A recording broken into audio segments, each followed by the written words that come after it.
You are about to witness the very exciting story of a city and its people. Welcome to motherfucking Detroit.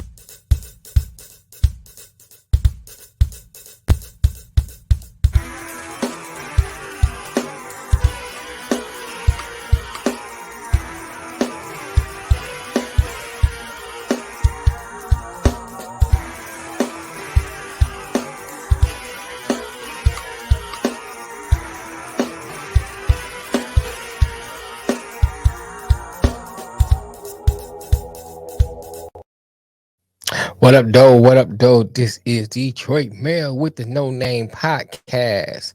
The Honolulu Blue coming from me to you. You know, I'm rocking the Detroit Tigers hook up. Now I represent everything Detroit. So, anyway, the usual getting the preliminaries out of the way. If you have not subscribed, please go to our YouTube channel, hit the like button, bing, hit the subscribe button, bang, and don't forget the notification button, bing, bang, which will give you all of the time that we upload videos like this one, our live show that we do Monday and Thursday at 4 p.m. But this coming Thursday, we will be doing one at 7 o'clock because my partner is on vacation, but he was kind enough to say he will do a show. Also, speaking of my partner, he has his own Chiefs podcast called Wild Card Chief.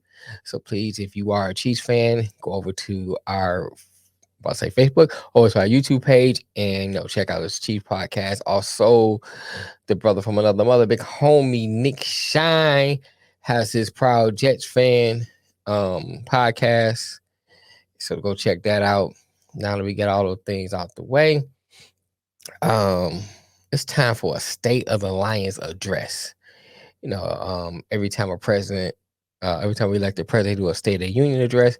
So we're gonna do a State of the Lions address. They are 1-3, and as I say all the time, I watch numerous of Detroit Lions podcasts and information, read different articles, and I always shout out Spirit Detroit, Avery Giovanni. And I saw what he said, and some of the things he said I agree wholeheartedly. So this might be a regurgitation of some of the things he said and some addendums and some things I will add on to what he said. And also I think it was Raw Detroit. If I got it wrong, y'all can correct me. He used the word hopium. I will be adding that to my my vocabulary, to my repertoire. I like that word, so I will be adding that. So shout out to Raw Detroit for that particular word. I appreciate you, bruh. But if it's not Raw Detroit, then I still appreciate you. But whoever said it, I appreciate you also. So, I heard a lot of people throwing a lot of the blame on Aaron Glenn. Now, the defense looked horrible. It looked horrible since we've been playing this year. Horrible. It looked horrible I said it before, it looked horrible in the Eagles game. It looked horrible in the Commanders game. We just happened to win that game, and looked horrible in the Seattle game, and looked horrible in the Vikings game. So that's 4 games that the defense looked horrible in every single game. One of the main things running through those games was cannot stop the run. Just can't stop the run. We get gashed either by the running quarterback, or we are getting gashed by the running backs that are on the respective teams. So that's been a running thing. And one thing about me, I try to keep it 100. I try to stay the same no matter what, as much as possible. Now if I see that I need to be corrected, I'll make that corrected course and keep it moving. But for the most part, I try to stay the same. And I've been saying 7 games. Since I've seen these 4 games, 7 games might not be within reach because of what the defense is doing. offense is putting up a lot of points. And I'm gonna go on offense in a minute, but and like I said, some things may be a regurgitation of what Spirit of Detroit said, but I agree with him when he says Aaron Gannon's only playing the players that he's got on the field. So has he made mistakes? Yes. I think that not making adjustments is something he should have done. And whenever you have I think it was Shad Penny who was talking about, we knew it was coming. Whenever you have someone who know your tendencies, who figure out your tendencies, you need to adjust. So that part is on Aaron Glenn. He needs to adjust. If you're going to dial up a zero blitz, maybe sometimes show that you're going to do a zero blitz, fake it, and back out of it into coverage. I don't know, just a suggestion. Maybe that might work. Just saying. Let's talk about Hutch. I think that he has the physical talent there. However, if you ever notice, he's always coming out and he's gassed. I mean, you hear him just breathing hard. I mean, you see him just breathing hard. He looked exhausted. He doesn't look like he's in NFL shape at all. Number two about Hutch. Why nobody's worked with him and teaching him swim moves, teach him different moves? You know what I'm saying? He does the same bull rush every single down. And I know some people gonna say, well, he's getting a double team. Doesn't matter. Aaron Donald gets a double team. When Aaron Donald gets a double team, he opened up holes for other people. So that I'm gonna get into that. Let me not go. I'm gonna get into that in a second. But I want to finish with Hutch. It seems to me that this coaching staff was like, oh, just go out there and do what you do. Instead of teaching him techniques, different moves. It doesn't seem like they're doing that. And if they don't do that, they're wasting this man's talent on the field. It's like you got this ball of clay that you can form and shape into an elite player, but you refuse to shape it. You refuse to form it. You just setting the clay on the table and say, do what you do.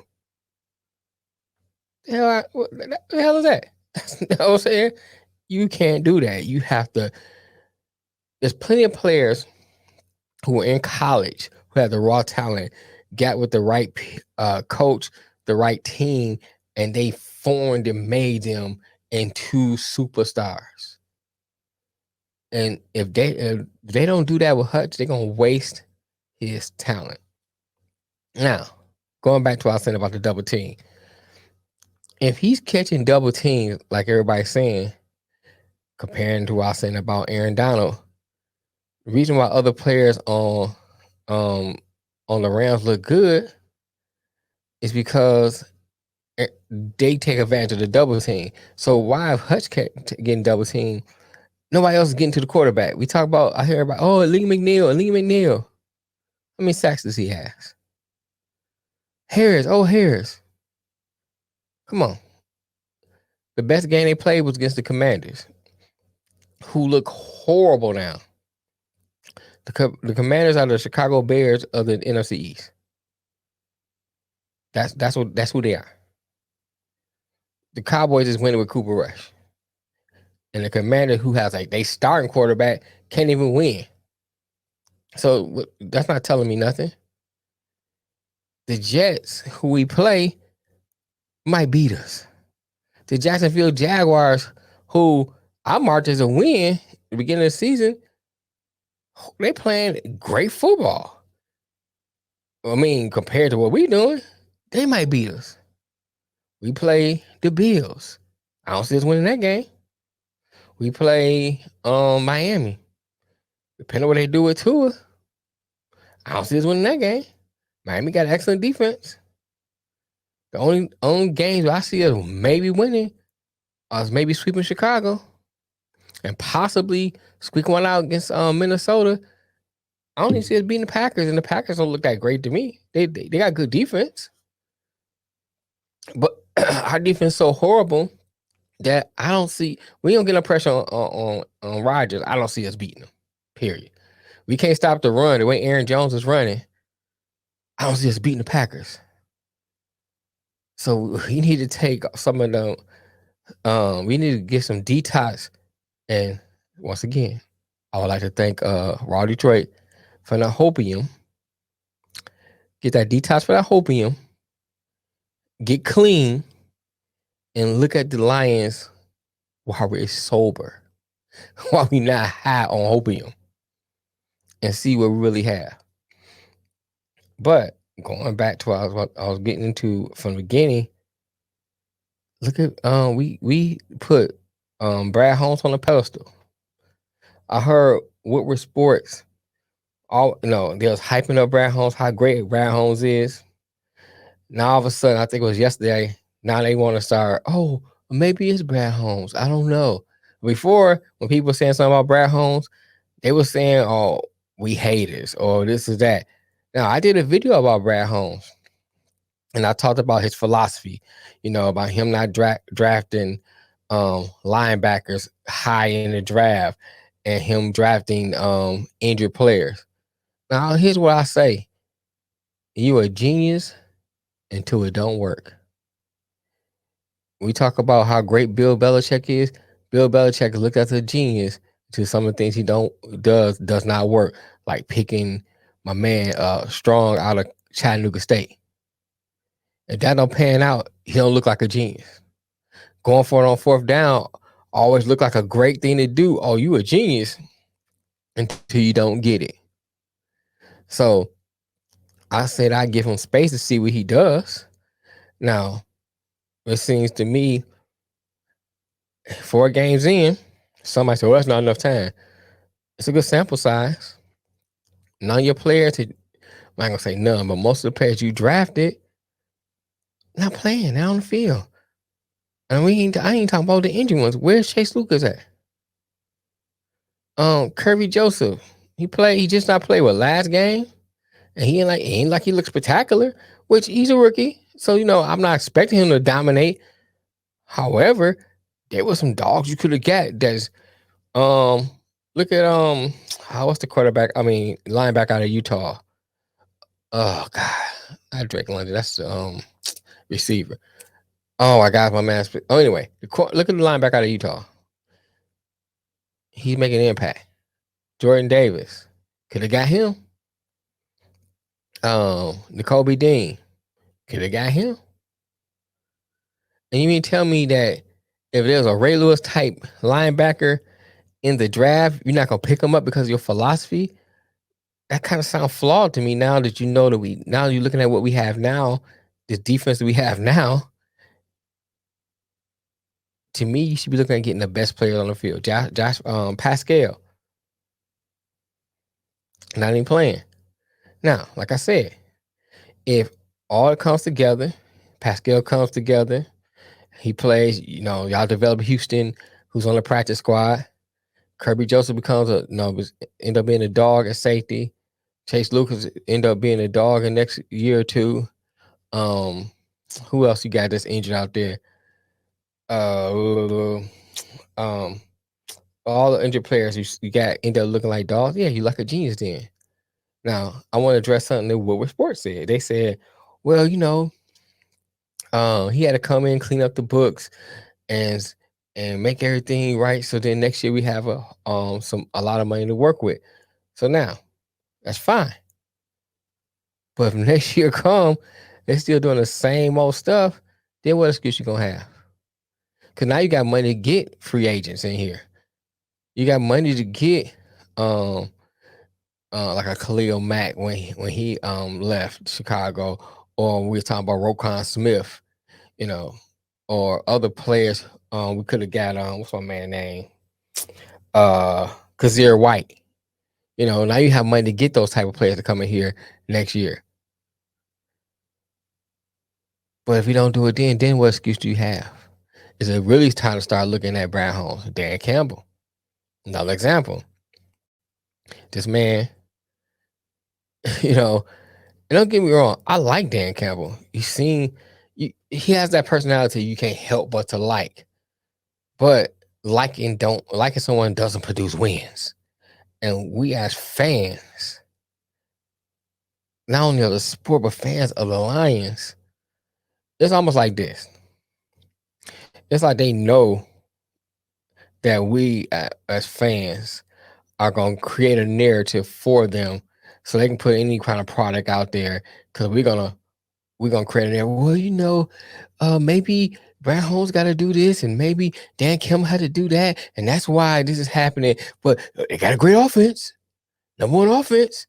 And I seen like on Facebook, it's like, well, last time somebody had number one offense and a poor defense, they won the Super Bowl. But is that really the Lions? Come on. Is that really what we have here? Our offense is great. Most of that is scheme through Ben Johnson, which I don't have a problem with schemes because every team has a scheme. Every team runs a scheme. Every team. And some schemes work well for some players and doesn't work well for others. So I don't have a problem with scheme. But Jared Goff, although he has improved, because it's been times now he's not, and especially the last game I saw him run a couple times, which I saw him not going to the check down receiver, but he's still staring down receivers. He's still late on some throws. He's still doing the little things that elite quarterback do not do. So he's not a long-term answer. And if you would have developed this defense like you should have, then maybe the following year draft a quarterback. Now you're on the right track for building something because you have mostly a lot of young players in here under rookie contracts that you ain't got to pay right away. But now, next year, you got to get more defensive players. You drafted Mitchell, who played one time, I think. Why you drafted tight end?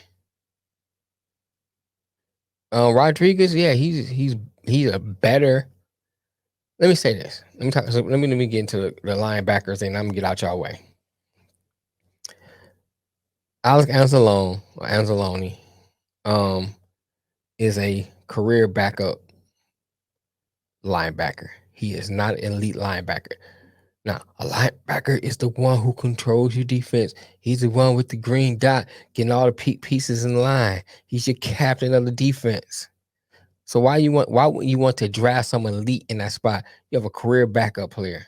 Malcolm Rodriguez is a nice complementary player to a dog and linebacker. Now, if you have a dog and linebacker, you have like a Ray Lewis type linebacker, and you got Rodriguez, that's a Peter Boulware.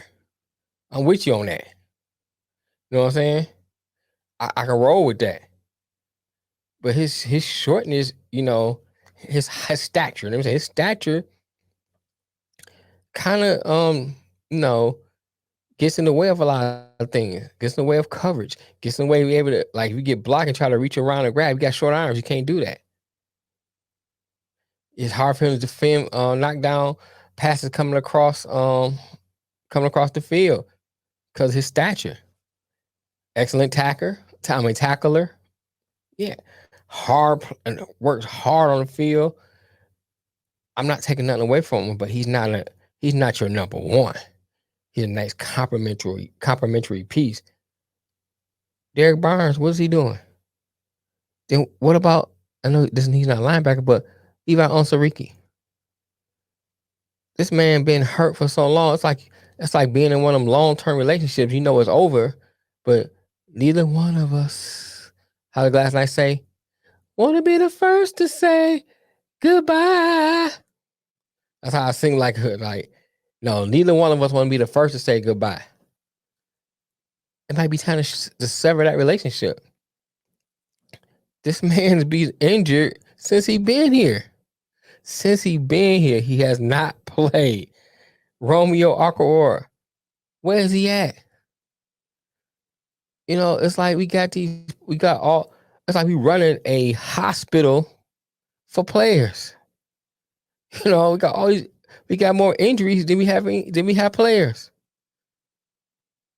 It's like our practice squad is there for us to to keep following players back and forth because guys injured players.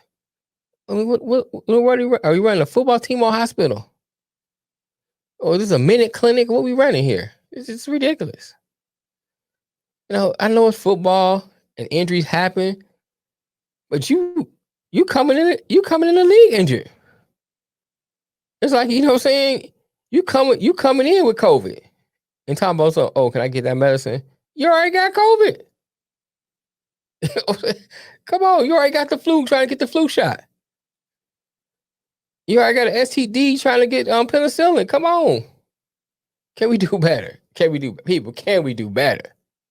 This is ridiculous. You know, I said it before. I'm not sipping the Kool-Aid, but I was reaching for it. Now I'm putting it back in the refrigerator. It's time to get reality to kick in. We don't have playmakers. DeAndre Swift been hurt almost ever since he been here. And I know some of y'all may not listen to our live show that we do. We talk about sports, but I said about Christian McCaffrey, CMC. I said about Saquon Barkley and the lines of my team. I said about him. And when you have a player, especially running back, who's always injured, you trade him while the trade value is high because the running back's time is very short. They come a dime a dozen. There's other fish in the sea. As my dad used to tell me. Don't be crying over that hole. There's other fishes in the sea. You know what I'm saying? So it's like a running back. They come a dime a dozen. Other fish in the sea. If he's going to be hurt and injured all the time he's here, let's go. We run the business first. This is business first. This is a business. And that's what we need to be looking at. We can't look at this team with rose-colored glasses on. It's like, here's my thing. Let's say I'm gonna shut up and get out the way. Do you want a winning team, or you just want to just have somewhere to go on Sundays during football season? If you want a winning team, you got to do winning things and run a thing like a business. I'm saying you have to be straight up cutthroat, but certain things you have to look at.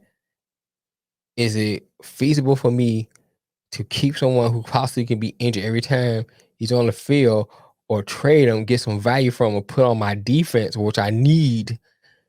Because we talk about Jameson Williams coming back, and we putting up 45 without Jameson Williams. Who cares if you come back? And I'm not taking that away from James. I think he's going to be a great player. But we putting up 45 without him, and we put up 55. What does that matter if we giving up 60? What does it matter? All right, I'm out of here. I spent 23 minutes talking about this. Like, share, and subscribe. Drop a comment. If you don't think you think I'm crazy, you won't be the first one to say it. My mama tell me that every day. But if you want to chop up about this, let's chop up about this. Talk about it. Maybe it's something I'm missing. I may be wrong. I mean, I don't have 2020. Maybe I might be blind. I don't know. Let me know. Anyway, till next time. Peace.